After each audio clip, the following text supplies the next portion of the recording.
You have to believe in yourself so much that even when naysayers are coming at you from all sides, which when I started my endurance running journey, it was like all naysayers. You're too old, you're damaging your body. I even had to switch my doctor because my doctor was very judgy. Ooh, that's the worst. A woman your age shouldn't be doing these distances. I just heard that over and over. And so finally I was like, okay, actually it doesn't matter what anyone says. I believe so deeply in myself, my passion and my ability to get to these finish lines. I'm just going to push that away. And there's something very empowering about being able to believe in yourself so deeply that you can cast all of that away.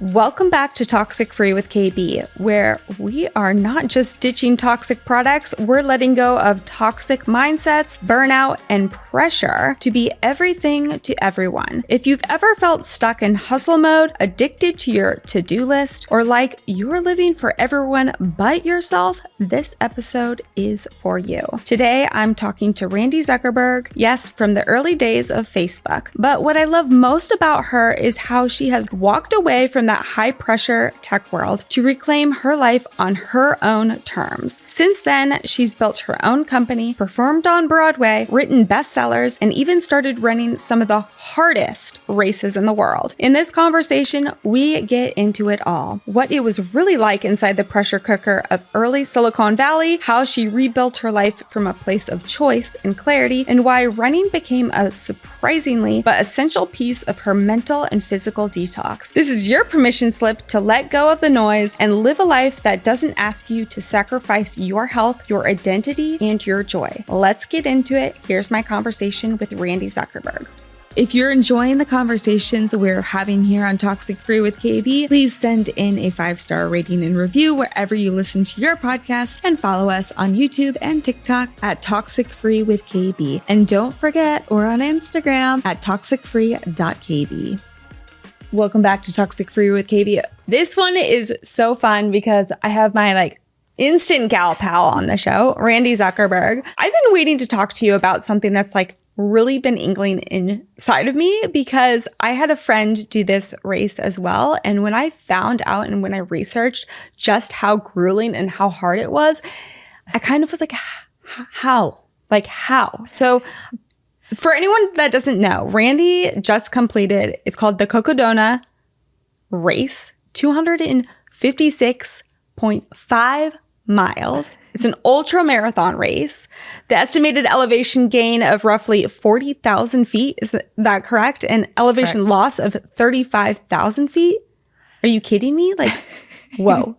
First of all, tell me what inspired you to do that. It sounds pretty wild when you read the numbers out like that. What? 256 miles, just 10 marathons, and then 40,000 feet of climbing. Just to put it in perspective, Mount Everest is 29,000 feet. So that's 1.5 Mount Everests, basically, that we climbed over the course of this race. I've always loved fitness recreationally. I've always jogged in the park and taken boutique fitness classes and everything. But about 2 years ago, I made a pretty wild, just complete life change in my early 40s. And I picked up running again. And I don't know, there was just something inside of me. I think as a woman, as a mom, we lose a little bit of our main character energy over our life. We start to really prioritize our partners and our children and other people around us in our life. Running my first 10K race, brought main character energy back into my life in a way that I didn't realize I was missing. And I thought, what is the biggest, hardest, scariest goal that I could take on to show myself and to show other women out there that it doesn't matter if you're in your 40s and you're a mom, you can still do really big and really hard things and do them for yourself. Oh, that is so powerful that you say that, because if I could speak for myself, I can truly relate right now. I'm 37 and I feel this dramatic shift all of a sudden. I'm a stepmom and I became an instant stepmom pretty quickly in my life about I would say 4 years ago, shifted as well. And then you get to that age and you're working, you're building a career, and then you're taking care of your parents. And then you're like, who am I? Like, what's my identity? And it's like, you're taking care of all these people. And it's the same thing. It's like doing something for yourself without feeling guilty, even that guilt thing, or like something hard or something challenging again. Like, I applaud you for that. Like, that's a huge thing. But I want to know more about the race specifically first, and then we'll jump back into the female aspect and the mindset behind that. There is something interesting. Mile 217. Can you kind of like retrace like what you felt at that moment? Mile 217, because I equate that to in a regular marathon, because I've done one marathon, and I equate that to mile 18 in the marathon, where you're like kind of like almost done, but you're like, I still have a lot more to go. Totally. Mile 217, what was going through your mind at this point? First of all, good for you. I think it's less than 1% of people have ever run a full marathon. So thanks. That's awesome. All right. So just to set the stage, I ran for 113 straight hours. The race started on a Monday morning. I finished on Friday evening. Oh my gosh. I slept about 6 total hours over that time. And most of it was in kind of 20 to 40 minute power naps. I ran through the night by myself with a headlamp on. I ran through rain, through snow, through blazing hot sun. So just to set the stage for what this was like. And, I did everything to train my fitness, but the one thing that is really hard to train for is that sleep deprivation. The first 3 nights, I was okay. I actually felt great, let's say up until about Thursday morning, afternoon. And then after about 3 nights of barely sleeping and pushing your body 50 plus miles a day, there is very little that can prepare you for how the body and the mind start to just like really react to that sleep deprivation. So I hit mile 217 on late Thursday night. And that was a really tough spot to be in, because I knew I still had about 40 miles to go. I still had almost, a full almost 24 more hours. And the final, I knew that they really challenge you. The final 20 miles are straight up 5,000 feet of elevation up Mount Eldon and then back down in Flagstaff. Also, Flagstaff is already at about 9,000 feet of altitude. It's one of the highest cities in the United States. So I was experiencing some altitude sickness at that elevation. So that was a really dark moment for me. I never once thought that I wasn't going to make it. I knew I'd come that far. But that was probably the deepest I had to dig inside my own soul, and kind of the biggest pep talk I've ever had to give myself in order to kind of push through that moment. So can you kind of like get a little deeper with us? Because you're like, it's the darkest that you've ever gone through. Yeah. What was going through your head? What were you feeling? Were you shaking? Were you like, I'm going to throw up? Like all the things. Yeah. I mean, first of all, I was kind of an emotional mess. When you are that sleep deprived, you really lose your ability to regulate your emotions. I am not a big crier. I cried for almost 9 straight hours up that mountain. I just kind of like lost my ability to keep it together. And I felt, I was allowed for some of those sections to have a pacer, to have someone running with me, but mile 214 to 230, I had to go alone. So I was in that really dark headspace and had to find about 17 miles by myself in the dark. I think you would have laughed, honestly, if you saw me out on the trail. No, I would have been crying with you. Because I was belting Broadway tunes at the top of my lungs. Like I put on all my favorite Broadway tunes on my playlist, and I was belting them. And I was also weeping at the same time Like, I and running. Like I can't, like when I look back on this picture, I'm like, that's like a psychopath. It's your alter ego. But it was like a full body release. Is the only way that I can describe it. Is like, if you've ever just like had a cry or like an emotional release that like took your entire soul, that's kind of what was happening to me in that moment. I remember having this thought that I was like, Randi, for the last year, like you have been working so hard to become the woman who's waiting for you at the finish line. Go meet her. Like go become her and go meet her. And I think that was what really pulled me through. You've worked so hard to meet that woman at the end of the finish line. That is a really great and like honest statement for everyone that's watching, listening, that they can relate to, because, you know, part of like my show, it's like the relationship to the self. That's one of my pillars, is relationships. But the relationship to the self, the mindset that goes behind that, I think that's really important, that a lot of people don't show those dark moments in their life, you know, but they go through it, like the deepest, darkest moments.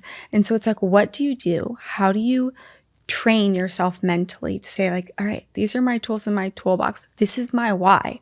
This is my bright light, my golden light at the end of the finish line. Whatever the finish line of the hard time is, that's your bright light. And I think that's a really important message to kind of share with everyone, you know, whether it's running 256.5 miles or just like getting your kids ready for school in the morning. Like dark times are dark times, and you have to meet yourself and be like, I can get through this.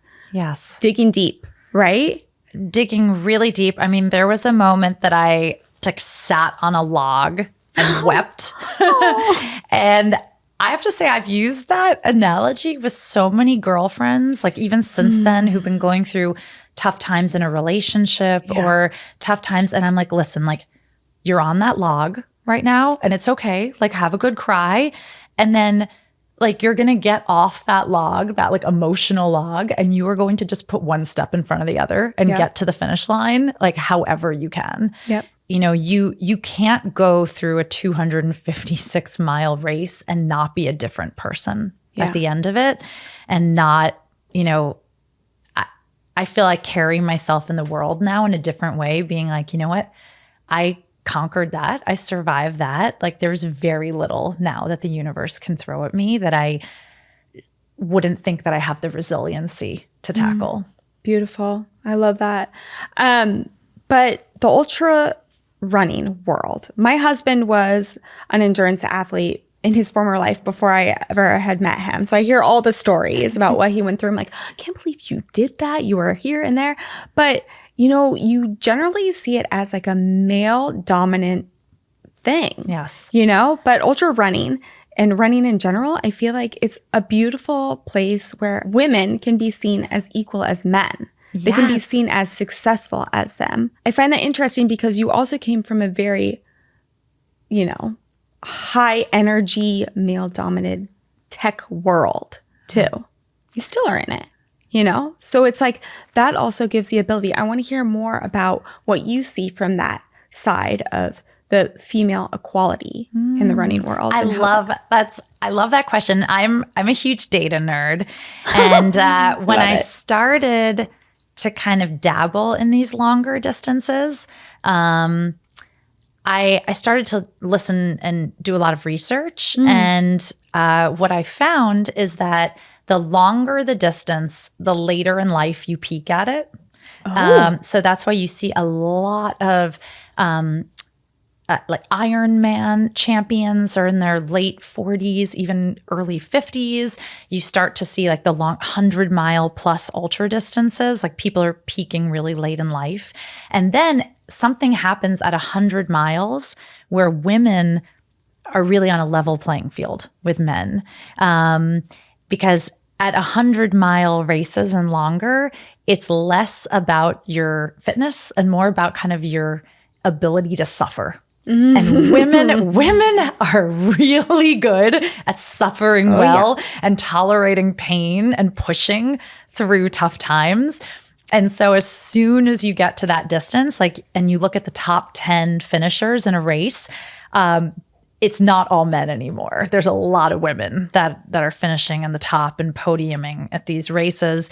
And so those two pieces of data were really interesting to me because I only got into running in my early 40s. And so I thought like, well, that sucks that I like fell in love with a hobby where like I probably peaked 15 years ago, but all the data is now showing that actually I might still be a decade out from my peak. You know, I enter a lot of races now where like with these long distances that I really have a shot to, you know, be in the top finishers because men and women have an equal playing field. So it's been really exciting to see that. And I think we're only at the tip of the iceberg of human performance. I mean, these 200 plus mile races have really only been a recent addition to running in the last decade or so. So there's really only maybe a few hundred women ever who have finished a distance like that. So we are only scratching the surface of learning what women are capable of. So are you going to do another one? Are you going to do another two? Yes, I think, you know, even though I suffered, Are you recovered yet? It took me about a month to recover, I will say. But I really did fall in love with that distance. And so I have my eye on a few other kind of really ultra distance races and just kind of putting together my race calendar now. You know that moment when you're craving something crunchy, but also trying not to eat junk? Same here, folks. That's why I'm obsessed, and our family is, with masa chips. They're made with just 3 clean ingredients: organic corn, 100% grass-fed beef tallow, and sea salt. That's it. No seed oils, no weird stuff, just real crunchy goodness rooted in tradition. And trust me, they actually taste amazing. My pantry is never without them. And the best thing of all, guys, my family actually eats them. Holla frickin' Luya. So if you're trying to snack smarter without giving up flavor, give masa chips a try. Head to masachips.com and use my code ToxicFreeKB for 25% off your first order today. That code again is ToxicFreeKB. Your snack game just got a serious upgrade. Let's talk about light stimulation. Whether you're looking to boost collagen, reduce inflammation, improve recovery, or just feel more grounded and energized, LightStim's FDA-cleared LED devices are a game changer. I personally love that their technology is backed by over 20 years of science and trusted by doctors, professionals, and over 1 million people at home. This isn't just about beauty, folks. It's about healing at a cellular level. And with LightStim's full body LED bed and handheld devices, you can experience the benefits of light stimulation, also known as many people like to call it red light therapy, even though we know it's just pure, beautiful light stimulation from the comfort of your home. So are you ready to try it for yourself? Use my exclusive code ToxicFreeKB at checkout for 10% off your order at lightstim.com. Your body and your skin will thank you. Using a sauna is a key part of my wellness routine and healing journey as I continuously recover from mold exposure and boost my blood circulation for my Raynaud's. Detoxing and sweating is absolutely essential, and my Sunlighten infrared sauna has become an amazing game changer in my life. It helps me sweat out toxins, support my overall immune system, and most importantly, calm my central nervous system throughout my healing practice. We could all use a little more of that, could we? The gentle, low EMF infrared heat helps me relax, de-stress, and feel like myself again. If you are looking for a natural way to reduce your toxic load, boost circulation, and promote deep relaxation overall, I cannot recommend Sunlighten enough. It's been an essential part of my personal healing, and I know it can support you too. Head to toxicfree.com, go to my shop page where you'll see the Sunlighten ad, and use code ToxicFreeKB at checkout for up to $1,400 in savings on your sauna. Guys, yes, $1,400 in savings. Your body and your nervous system will absolutely thank you. Again, that code is ToxicFreeKB for up to $1,400 $100 off. You can also find the easy to click through link in the description below. Send me your sauna pics. Guys, let's start sweating together. Talking about competition, though. Well, first of all, I want to talk about your smile because it's like radiating at me, like these pearly whites. You are always smiling. You're always smiling. And you were just mentioning the dark times, right? But what has endurance sport taught you truly about discipline and trust, like self-trust within yourself? And like the smile, I want to bring the smile up, right? Because is the smile there to like get you through the race, or is a smile there from like general like radiating from your soul, you know? Because I know a lot of people are like psychology behind, like if you smile, like I'll be in a yoga class. I know it's not a 256-mile race, but a yoga class and they're like, smile. It's easier to sit in this chair for longer. And you're like, oh, and you're like, it does help, you know? Like sometimes like it's contagious, right? Totally. To like the mind-body connection. So tell me about the smile. Yeah, you know, I think it's both. I think most of it is just like a genuine, I really believe that I've like finally found kind of my passion and my why and what drives me. But I also have spent a lot of dedicated time working on self-talk. And how I talk to myself and how I think about myself. You know, I used to find that I was really great at championing other people and cheerleading for everyone else. But then inside my own head, if I made a mistake, I was like, you are worthless, you're unlovable. Like the way I would talk to myself was so mean. I would never tolerate anyone else talking to me that way. And so I started to really think, okay, like, I feel like it would take just as much effort to speak kindly to myself with grace. And so that's something I've really practiced over the last few years. And now when I am in a race and things are really hard and I'm digging deep, instead of having negative self-talk, I try really hard to like remind myself how grateful I am to have a body that can push that hard and to be out there and to be doing that. I think about, you know, where I was 2 years ago and where I am now, and like how proud that woman 2 years ago would have been of what we're doing. And I find that the kinder you speak to yourself, like the more you manifest a successful outcome. Oh yeah. So it's definitely a work in progress. You know, I would say at mile 217, I kind of lost the ability to talk kindly to myself and smile. But I do always, my one race strategy I give to everyone, whether you're running, you know, a 1 mile or 250-mile race, is if you see a photographer on the course, even if you are dead on the inside, you put on your most beaming, pearly white smile and you grin for the race photos. So you will never see a race photo of me like looking down, because I you know, smile even if you're dead inside. You're like, oh, I see. Well, that's also like Broadway, like performer in you. You're like, totally. La, la, la, lights on. No, I love that because, you know, there is that moment, you know, where like the smile does help. And I think you also mentioned like the self-talk thing. It goes back to the relationship to the self. Yeah. You know, I think a lot of people can relate to that too. I mean, I've definitely gone through it myself. You're like, oh, you're this beautiful soul. But it's like, you don't just radiate beauty, you know, like automatically. Like you have to like wake up every single day. And like, we have a lot of June gloom and May gray and Santa Barbara and all over the place. I live in Santa Barbara. And sometimes I'm like, this is the worst. And then you just feel down, whatever it might be, or you might be having a bad day. And as female speaking, you might be bloated, whatever it is. And you know, whatever you're going through, you have to really dig deep. Like we were talking about that just a moment ago, but like, how do you speak to yourself? How do you want to be seen in the world? You know, the energy that you put out there is energy that's going to flow and like radiate back to you, bounce back to you, and you're going to attract those people in your life. And I think like with the running community too, it's such a niche group too. Yes. You know, I remember like when I was training with this girl and, it was the same thing. You know, we'd run 4 o'clock in the morning when I lived in Kansas, and the things we would talk about, you know, it's like the most vulnerable things to the most highlighting of things.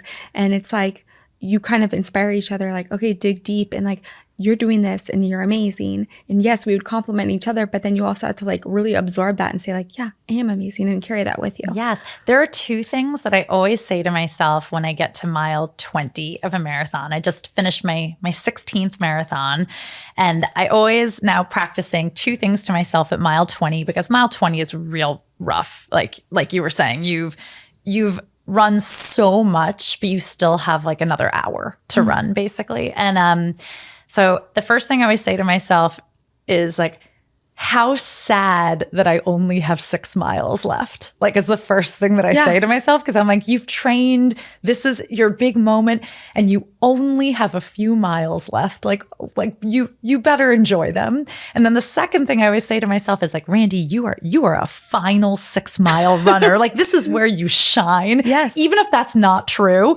Like I tell myself, I'm like, all these other people around you are getting tired, and this is where you shine. And like, even just saying those two things to myself, like make a huge difference in a race, rather than be like, oh my gosh, there's 6 miles left and I'm so tired. So wait, do you have a mantra? Like when you train, do you have like one particular mantra? Because I had a mantra when I was training for my marathon, and I like wrote it on my wrist, and it literally like got me through I don't. What was yours? I should have one. It was I can, I will. Yes. And so I just like wrote it on my, you can use it. I love that's beautiful. No, you know what? I think I do need a mantra, because it's like goes with your step. I can, I will. I can, I will. And as nerdy as that sounds, it's like you can and you will. Totally. Get through anything. I think people need to like know that. Like the hardest of times, you can and you will get through. And it's okay. Like it's okay to be uncomfortable, and it's okay to suffer. I think like we kind of have built our lives around being as comfortable as possible, and being afraid to step into that moment where you might fail. There's something so beautiful that happens when you like allow yourself to dance on the edge where you might fail, and like you still go for it. I think that's when you like really meet your soul and you really do things you're proud of. And, you know, I wish like more people would step into that discomfort zone. I 100% agree with you. I think like that's something that also, you being a mama, you know, you can like relate that to your children. Like we do live in a comfortable world, and like sometimes that quote saying like life is lived outside the comfort zone, you know, it's so true. It's like when you like make it your goal to fail in life, you never know where you're going to get from there. Yeah. You know? And I've had terrible races. I have like had races where I have failed. I've had to drop out. I've like fallen flat. But like until you really, you know, if you got on the start line and you knew with 100% certainty that you would be successful, then you're not pushing yourself hard enough in life. Yeah. So I kind of want to stem back to way back when, because you have the beautiful tinsel in your hair. We're all about glitter here. We love it. Yeah, a little shimmer, a little shine. So growing up, right? Your 9-year-old self, right? Let's talk about the inner child. Was your household competitive? Because you're very like well-rounded, you know, like you've done Broadway, you're in tech, you know, like big mogul on that, you know, you've run huge races, you're a mom, like all these like advantageous like accomplishments right here. So like, tell me about the household growing up. Yeah, you know, I was always really into theater. I'm glad you mentioned that, because that was kind of my lifelong passion growing up. It turned out I just like wasn't quite good enough at it. What do you mean? Really? Good enough to you or good enough to other people? Good enough to like make a real career out of it. So I was like, you know what? I will always love the theater and I'll always be a part of it. But, you know, let's make sure that I have some other skills. But I did a lot of theater growing up.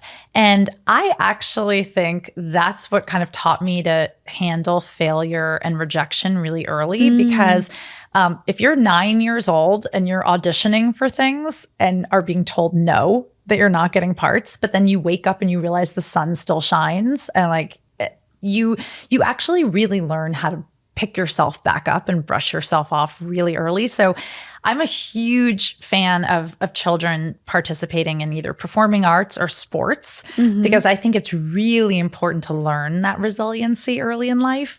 And so, yeah, I came in our household growing up, everyone had very different interests. So I wouldn't say we were competitive with one another. Our parents were both doctors.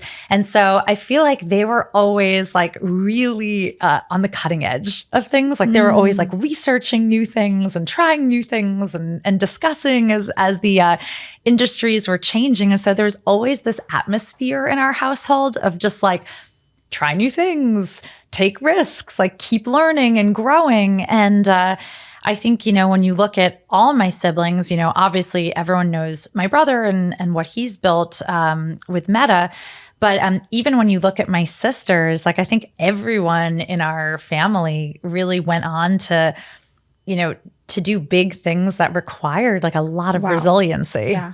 No, I was doing a bit of research, a bunch of research, and like all of your siblings, I was like, wow, this family, like if I sat at a dinner table with them, I'd be like, well, I was like, I don't know, but I could ask a lot of questions. I mean, like you guys are just so like into so many different businesses and so many different startups and just like, looks like you are all just go-getters. So I can only imagine what the dinner table was like. Like, hey, what do you think about this? What do you think about that? I mean, was it like that? Or was it like, I'm going to beat you at this or I'm going to beat you at that? Like, yeah, it's on, let's go. I think you'd be like surprised, maybe even disappointed at how like normal and boring our conversations were and how we were just like quoting the same movie quotes as everyone else and like having the same conversations. But yeah, I do think, one thing I will credit to my parents is that they never pushed any of us to go into medicine and follow in their footsteps because they understood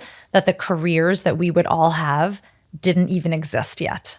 Like they knew that from a young age. Wow. And I try to, think about that with my own children that like, there's so much new innovation happening in the world. It's very likely that the careers and businesses that our children will be involved with literally don't exist.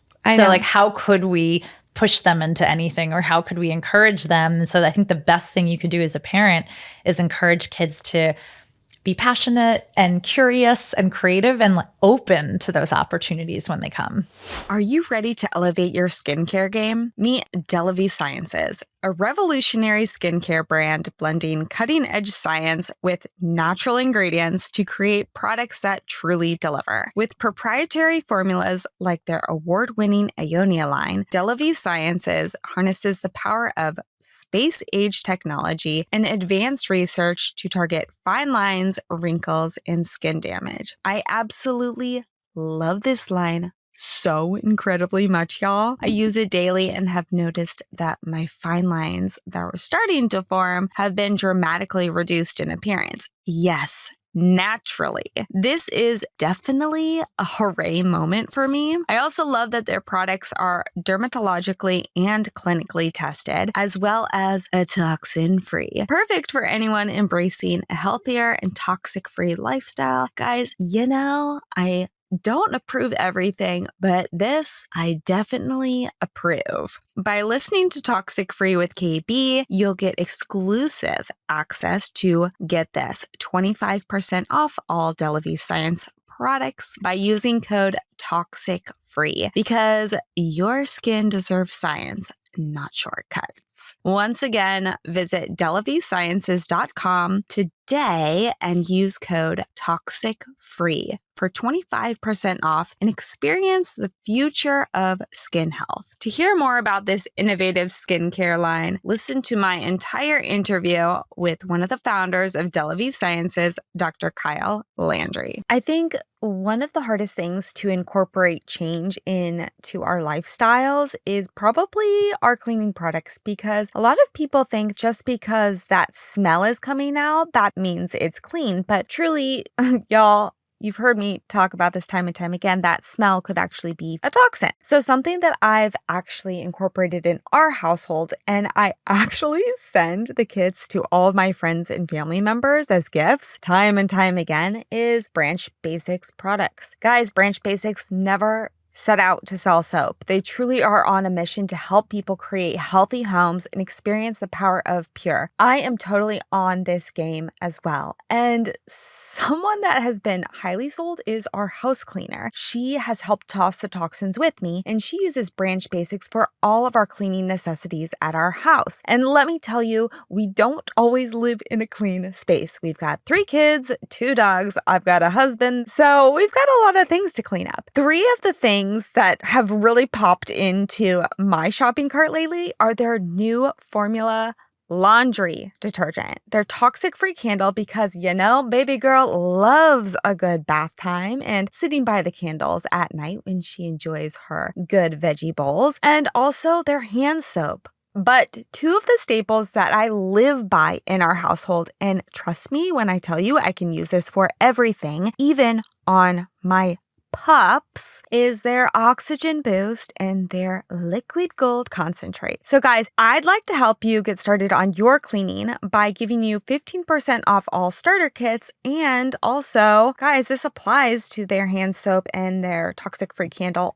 All the things. Not only will you get your starter kit, but you can get a whole bunch of other items to stock up on. Give the gift to yourself and use my code over at Branch Basics, which is Toxic-Free KB. Guys, again, if you want 15% off, use Toxic-Free KB. Let's be real. Finding a snack that's actually clean and delicious, not easy these days. That's why I'm obsessed with Vandy Crisps. They're made with real ingredients, no weird stuff, and they seriously deliver on flavor. It's the perfect go-to for when you want a snack without second guessing what's in the bag. My youngest son says that they're like thick, flat French fries, and he even squirts a little ketchup on them and off he goes. I actually sent my husband on one of his recent long journey 42-mile hikes with them, and he said it really put the spot when times got tough. So I think you'll all enjoy them too. And because you're part of the Toxic-Free with KB community, you get a little something extra. Use code Toxic-Free-KB for a discount at checkout on your first purchase. Grab yourself some original classics or their newest French onion flavor. Let me know which you like the best. I mean, that is so true.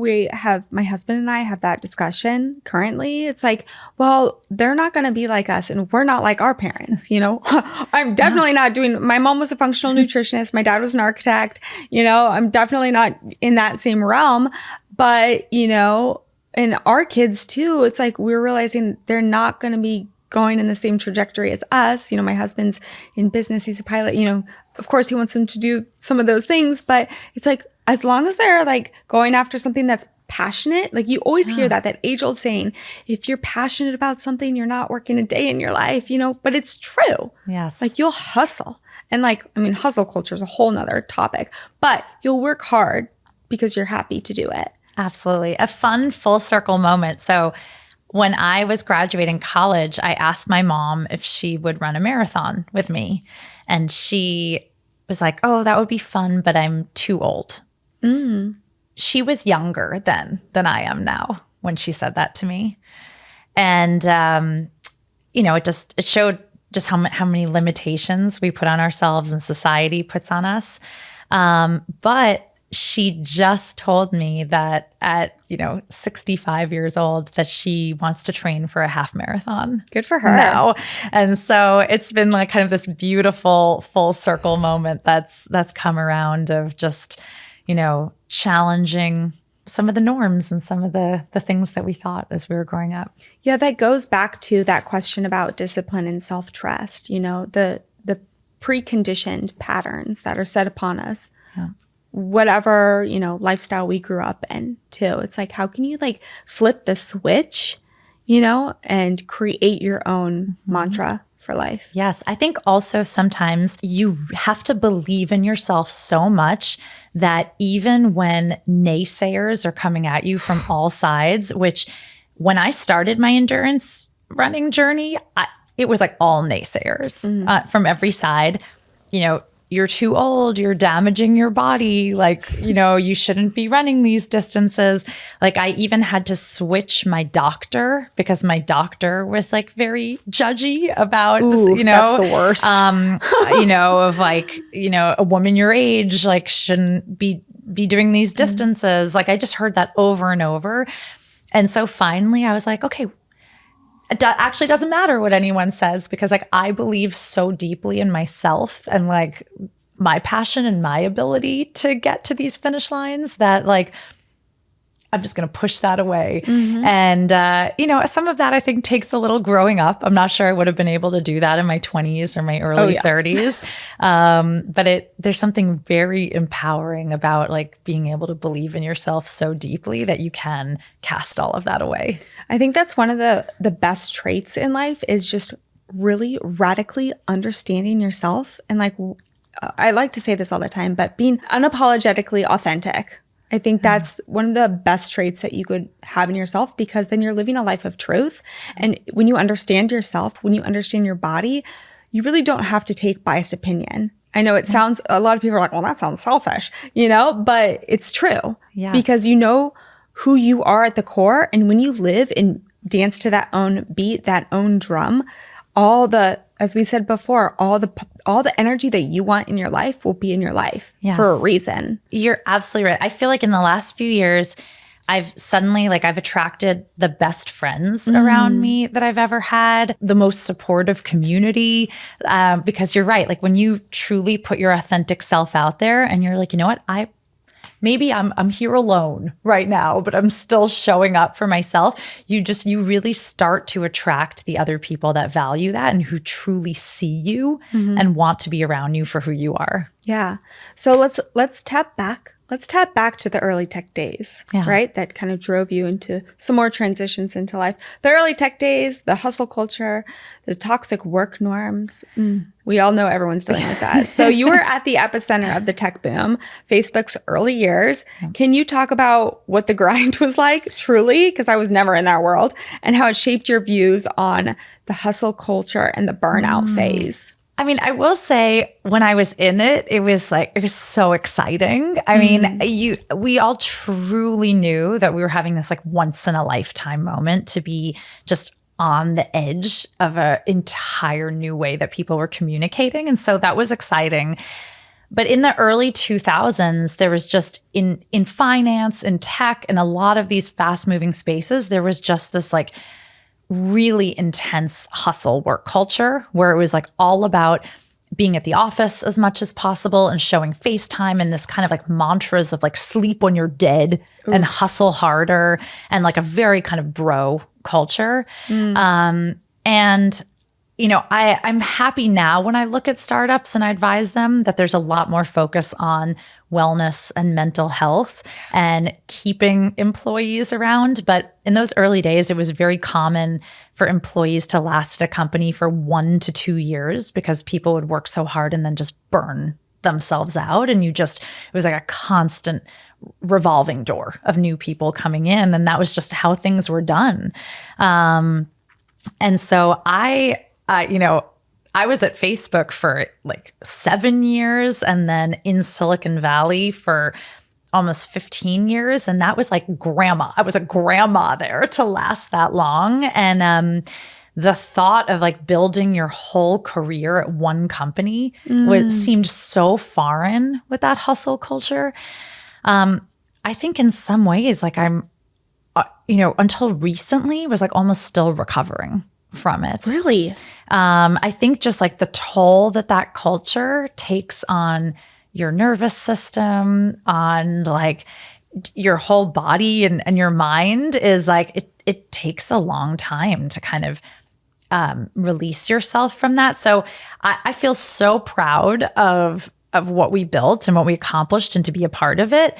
I also wonder, if a company like Facebook started today in the current environment where there is more of a balance, what would have happened? Yeah, like, would it have been as successful as quickly? Would you see, a lot of people who built their whole careers there. I don't know. Maybe it was a product of its time or the work culture. It's an interesting thought exercise that I do a lot. Well, we'll see what happens. We'll see. I mean, the timeline is still unfolding. Yeah. But I want to go back. You were talking about Silicon Valley. I'm going to call it the dog eat dog world, right? But tell me about being the only woman in the room. Yeah, that was it was interesting to be. It was such a wake up call because I started my career in New York City at an ad agency where we had a female CEO who had worked her way up from intern to CEO, right? And like I was surrounded by women working in marketing and fashion and all of these industries in New York City. And so when women would talk to me about the glass ceiling, I like almost didn't believe it. Oof. I was like, oh, that's like a 1990s thing, the glass ceiling, like that doesn't exist. And then I got out to Silicon Valley and it was like the biggest culture shock of my life. I was pretty much the only woman in every single room that I was in for almost a decade. I'm pretty sure that most of the business meetings that I got my first year were because people thought they were emailing with a guy when they would get an email from Randi. And like, that's why they would answer or set the meeting up in the first place. And so I was like, wow, this is interesting that, my biggest business advantage is having a male name. And, that to me was pretty wild. And I think, unfortunately, we're still seeing that play out a lot. Like when you look at emerging fields in cryptocurrency, in artificial intelligence, and a lot of like the biggest new innovations coming out of tech, like it's just still so male dominant. And I'd like to think that we made progress since I started my career in tech, but sometimes it's hard to see it. I mean, on a smaller scale, I can kind of relate to you. I'm started this company called Kilo Bravo Media, running podcast shows and, working with teams here and there. But still, as a female, the amount of like ears that are truly listening to me when I'm saying, I need this, I need this, of course, as a female, we're like kind of trained to be like, okay, be polite, be nice, put a smile on your face, but then it's like, if my husband steps in and, says something about it, they're like, oh yes, of course, like right now. And I'm like, why is it still like this? So I think that's a beautiful point, but I want to go back, like, how did you let your voice truly shine in those moments? And you're like, I am here, I am tall, I am an equal, just like you. I want to know more about that for the people that are like, oh, I can't do that. It goes back to that mental health aspect, the mindset aspect, when people are like, well, I could never be, as big as that person, or I could never be as, whatever, top podcaster like Joe Rogan or whatever it is, Tell me more about that. It goes back to a few things. It goes back to kind of that little girl who's like auditioning for things and is being told no and like still believes in herself to show up every day. But also, I have in my life, I have seen impossible things happen, right? Like I saw my own family go from like a normal family that you'd never pay attention to like a last name that everyone knows in the world. Like I have seen lightning strike in my own life. And I think once you've seen that, you can't unsee it. You realize that truly anything is possible, that there's no such thing as impossible things, and that they can happen to anyone. So they might as well happen to you. Yeah.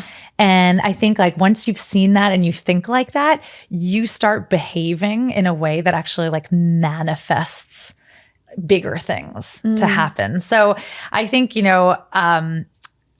it took me seeing that happen in my own life, but now I try to be that for other women. Like I try to, hopefully other women can see what I've done and be like, okay, well, like if she's a mom of 3 and she's running 256 miles, or she can like be in this very male dominant world and find her voice, like maybe I can be that lightning strike for another woman.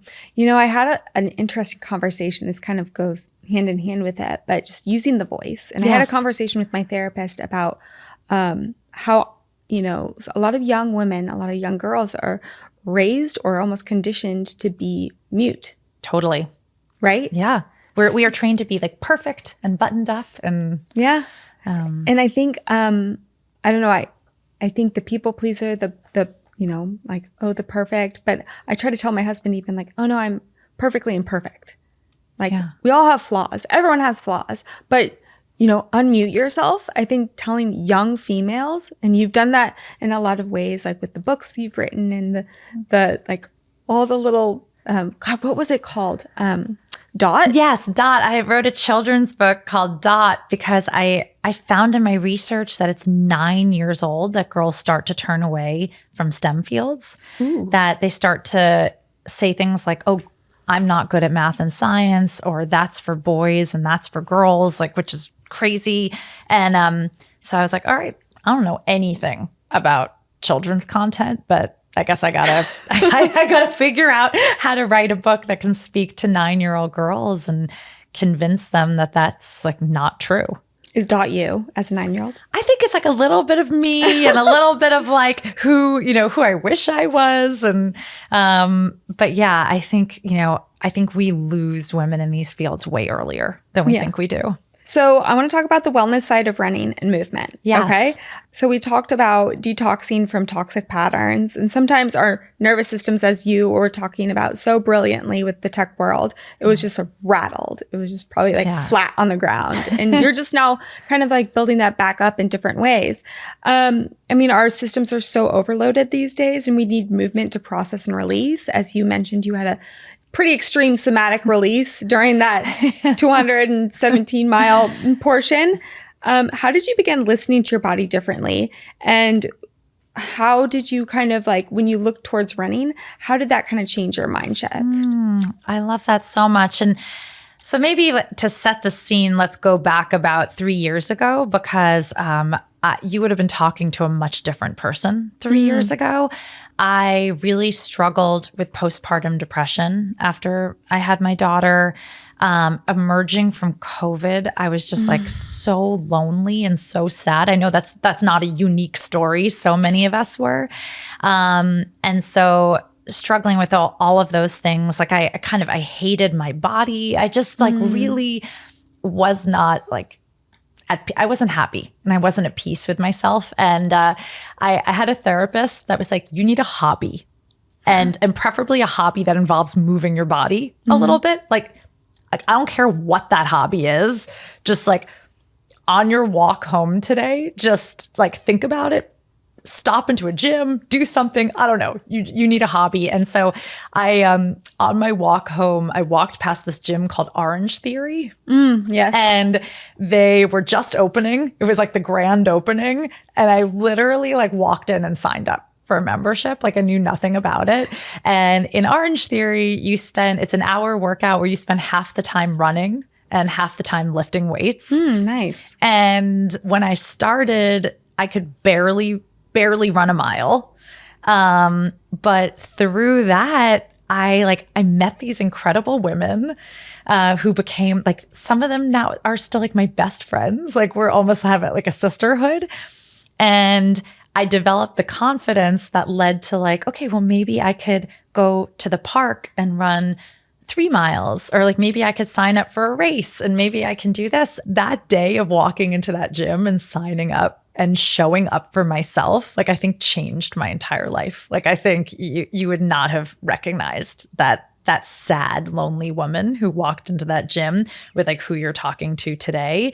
And I think sometimes when we show up for ourselves, however that is, and we realize what a powerful tool moving your body is, yes. Like it has literally every aspect of my life has changed for the better since then. I love that. I mean, I even like movement is so important for me in my life. That's definitely my everyday non-negotiable, whether like, I mean, I'm a little jet lagged, I feel like here, but I usually like run every morning, swim, go for a trail run, do a rebounding class on a trampoline, dance, whatever it is. But movement is a non-negotiable because of what it does to your whole body, yes. Like mechanisms is profound. And yes. I think people just need to realize like, Taylor Swift wrote a song, Shake It Off, for a reason. You got to shake it off sometimes. Totally. Yeah. It's really hard to truly feel grief while you're moving your body. I mean, you can still cry, but it's like, you're like, okay, it you out. can, but it's like, it's really hard to feel like deep, sad emotions, like while you're moving. And, the other kind of like thing that I didn't realize is how many other things that I would have to change in my life as I started to prioritize moving. So like I used to stay out really late and drink a lot. Like I live in New York City. That's kind of the culture here. But like I started to not like how I felt like when I would go for a run in the morning, having drank the night before. And so like slowly, I realized like about a year later that I was like going to bed by 9:30 or 10 o'clock. I like was barely touching alcohol anymore. Like there was like all of these little things in my life changed in a better way to kind of accommodate this new hobby and passion that I had. And when I looked back, I was like, wow, like I've kind of naturally changed so many things to be healthier, like not without even thinking about it. Yeah, I think that's a beautiful point. It's like once you start the catalyst, once you get the flywheel moving, it's like, whoosh, let's go. What else can I like improve on? What else can I improve on? Yeah. So like I wake up, I was never a morning person ever in my life. I like wake up naturally at 5 a.m. every day now and like get out in the park and start my day running. I almost never run alone. So like I start every day like with other people, moving my body, having conversations, like really connecting. No one's on their phones when you're running together. And so I start every day with like real human connection and moving the body.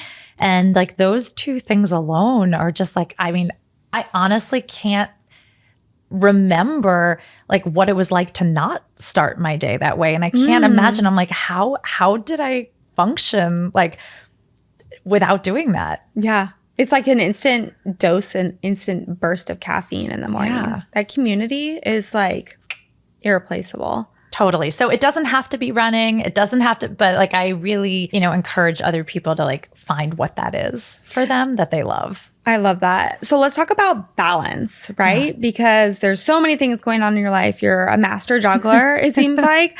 So being like a head honcho career woman, going to Broadway events, being a mama, like, wow, running, training for races. Like, how do you balance everything? How do you make everything a beautiful priority in your life? Because you want to do it and you want to be there. But how do you also give back to yourself in the end? Like, how do you create this balance? Because a lot of people will say like, oh, I've got this. I don't have time for that, or I don't have time for me. Yes. I love talking about balance. And so my philosophy is that we should aim for balance in the long run of our lives. Like when you look back on your life, you should feel that you kind of like had balance over the long run. But I think in any given phase that you're in, like it's actually okay to not be balanced at the moment and to like really give yourself permission to prioritize and go deep in a few things. Because I think if you try to have balance every day, what you're going to end up doing is pleasing no one, being like kind of meh at everything and not being happy. But if you're like, you know what, right now I'm giving myself permission to like be excellent at a few areas of my life. That's, I think, when you truly find fulfillment. So you can't neglect your health forever, or you can't neglect your family or your friends forever. Like you have to find balance eventually. But I think it's okay if you're in a career-oriented moment, or you are in like really need to go deep with your family, or you have a passion project that you're working on that's fulfilling your soul.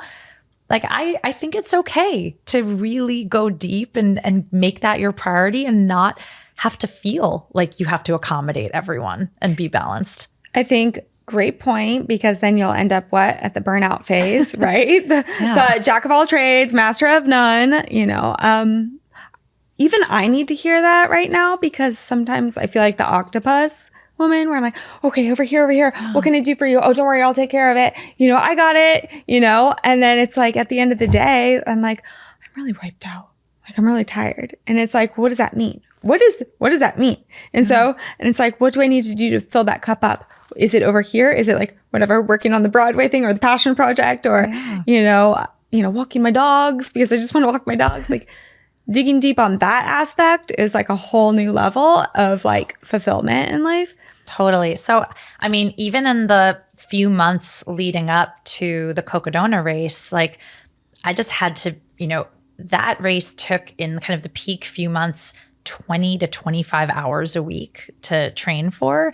And so I just had to be so ruthless of being like, friends would ask to meet up or like people would ask to do things outside my work responsibilities. And I would have to be like, I love you. That's not my journey right now. Like I'm really focused right now on my family, on my job and training for this race. And like, if you want to hang out with me, you can go on a run with me. Here's my training schedule.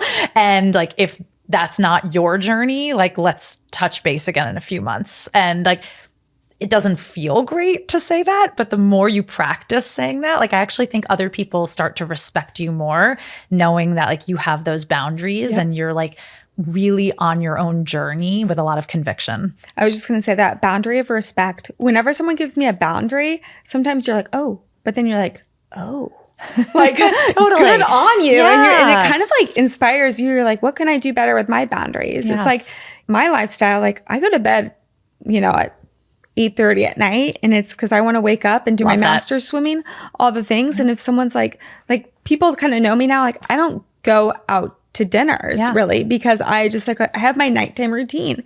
And it's like the people that are honestly, the people that you want in your life are the people that are going to respect those boundaries. And they're going to be there and be like, great, we'll meet up for a coffee in the morning. I had to actually kind of part with a lot of people who like were friends, but couldn't change as I changed, and who were still like, let's meet up for drinks or let's do this. And I was like, I am great company between 7 and 11 a.m. Like I'm awesome company, and I will like be so enthusiastic over coffee or over a jog or a fitness class or like a walk. I was like, but like it's no longer my journey to meet you for a drink at 9 o'clock at night. Like that's just not a thing that's going to happen. And so like, can we pivot as friends? And if we can't, like, thank you for being a beautiful part of the last chapter of my life. And now we're in a new chapter. Love that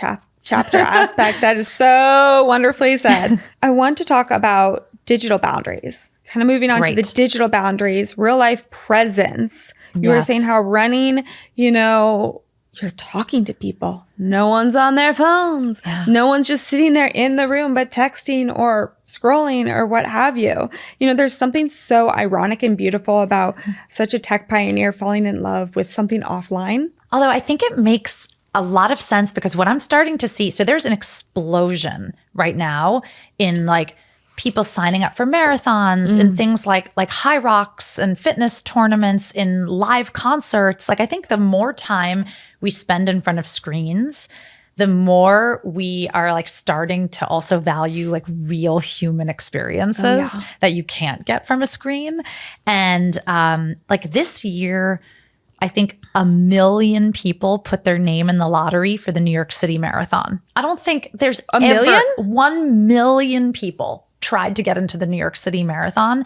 50,000 people run it. Like there has never been in history a time where like millions of people wanted to do something that uncomfortable. And I really think it's tied to like the amount of time we spend on devices and screens and sitting and staring at our phones and computers, that like we are like just hungry for experiences that you can't get through technology. And so I think we're going to start to see like more and more of a shift into that. And I think for me, that's why like running has been so healthy in my life, because I'm like, okay, you have to put the screen down. AI can't do it for you. Like it is a uniquely human experience. Yeah. Digital fatigue is a real thing for real. I think the younger, like, generation, I feel like in my soul that there might be, even though we were talking about having like alternative careers that we can't even fathom, I kind of feel that there's going to be a shift going backwards. Like maybe their children, totally, they're going to totally be like, nature all the time. Yes. From where I grew up, you know? Totally. Although I think with some of the innovations that are happening with like glasses and things like that, I think future generations are going to laugh at us with how much time we spent staring down at our hands. And they're going to be like, wow, there was like, for decades, you guys like missed having your heads up in the world. Like you literally stared down at a phone, at like a piece of plastic for 20 years. And I think future generations are going to look at us like we were like savages for doing that. Yeah, I agree. You're bringing like a really bright light into it. I'm like, all right, husband, no more electronics in the house. Gaming culture, out. So what about the empowerment through strength, right? You know, not perfection. We were talking about being perfectly imperfect. The relationship with the body, especially a female. You went through postpartum depression. You were saying you were like, did not have a great relationship with your body. You hated how you looked. So what about running? How did that shift that? Like the ability, like, hey, I can take one step at a time. Or how did your body transform? And how did you like how did that relationship with your body kind of go about? It's so beautiful. And I will caveat this by saying that I'm still working on it. I think it takes a lot of work to unpack 40 years of a bad relationship with your body and food is not something that you can fix overnight. So like, I just want to caveat everything that I'm saying by saying like, I'm still a work in progress on that. Okay. But I think with running, as I started to get more focused on how I was performing, how my body was performing, I wanted to take better care of it. Like I wanted to fuel my body more instead of like thinking, how do I restrict calories or how do I diet or how do I do these things? I started to like shift my mindset to like, how do I treat my body in a way that it can show up for optimal performance? Like you cannot run 256 miles starving yourself. Yeah. And so I really had to have like this radical shift of being like, okay, well, like I need to change my relationship with carbs. Like I've heard for 40 years that carbs are evil, but like that's what my body is burning for 113 straight hours. So like I need to change my mindset around that. I need to like eat during runs. I need to do all of these things differently. And I think like I started to just it really shifted my relationship with food and with my body and feeling powerful and feeling like my body was a performance vehicle rather than like something I just looked at for aesthetics. And that really has like started to shift everything for me. Can I be vulnerable with you for a second? Please. Okay, so my mom, as I mentioned before, she was a sports nutritionist. She worked with a lot of high-end athletes. She used me as her guinea pig. Like she would take me to like this like sports hospital and like hook me up and, you know, do all the things and like push up the treadmill. And I'm like, and she would see what my crossover rate was, which, you know, I'm actually a fat burner through running where a lot of people are like fat burning is good. Carb burning. Yeah. But the relationship with the body with that, you were mentioning like caloric restriction. I think a lot of females, especially, I mean, certainly men do too, but they think lighter is better, is faster, is more of a high performer. And it's very interesting what people don't realize is that the more that you calorically restrict yourself, the more that your metabolism cannot function, your mitochondria, getting all science. And you're so prone to injury. Like people who get injured a lot is like, a lot of it is probably because they're underfueling their body and the body can't heal and can't recover. And but I thank you for saying that because like I still, even understanding all that I understand and like diving into data and research, I still stand on a lot of start lines. And I would say female runner bodies look very different if you're doing ultra distances and if you're doing like short road races. So for ultra distances, you need more muscle. Like you need it to be like a little heftier because you for 113 hours, like you are climbing mountains and burning your own body fat. So like you need to have something to burn and you need to have strength to carry you. When you stand on the start line of like a road half marathon, like the bodies look very different. And so I've been on a lot of start lines where I've been like, oh my gosh, I am like the largest woman here and like looking around and being like, I don't belong here. Like I'm short and I'm muscly and like I don't look like these other women. And so like I can't run like these other women. And you just get in such a bad space about like thinking about your own body and your own relationship. And like I try so hard to fight that, but it's very, very hard. I think we can all relate to that. I know I can personally, like, you know, when I was training for that marathon or just in general, like in life, like I tell my husband, I go to this rebounding class and all the women there, it's like, they're all like on Ozempic and have like breast implants and like face stuff. And I'm like, girl from Kansas, like I'm just here to bounce, like let's do this. But it's like so easy to like self-compare yourself and just be like, well, what's my worth? You know, like, totally. Who am I? Like, what am I supposed to be doing here? But take that on to everything in life and then, you know, let that shine, let that tinsel out, you know, in your hair. Let it shine. And then I like to tell myself, I was like, you know what? Like these women might be like race cars. So they might be like, they might be able to go like really fast, but burn out. I was like, I am like a Prius. Like I am fuel efficient. I will go forever. Like those women will burn out and I will just keep going. I'm charged. Let's go. Like that's just like what I was put on this earth to be built for. And you know, but for sure, I think it's so hard to unpack all that trauma that we're fed as women of like smaller, leaner, better. Like that's just not true. That's not, but it's really hard to get over that. And speaking for a woman, like, you know, on behalf of women, you know, having those honest girlfriends that can tell you and be like, wait, hold on. Why are you saying this to yourself? Because again, you were saying like, I'm so great at being a cheerleader for someone else. But at the end of the day, it's hard for me to be myself. But then you need that friend. You need that honesty with you that it's like, no, I see you. I see you. Or like, I see that you're struggling or X, Y, and Z, because then you're like, okay, I am, or no, but I really can't get out of this hole. But again, going back to that honesty within yourself. Randi, what's your next race? All right. Well, I have my eye on a few things. So I haven't confirmed anything yet, but I'll tell you a couple things that I'm looking at. There's a challenge in Hawaii where it's on the 5 Hawaiian islands. Every day, it's a 50K race. Whoa. So you do every day? Every single day. So that's about like 32-ish miles.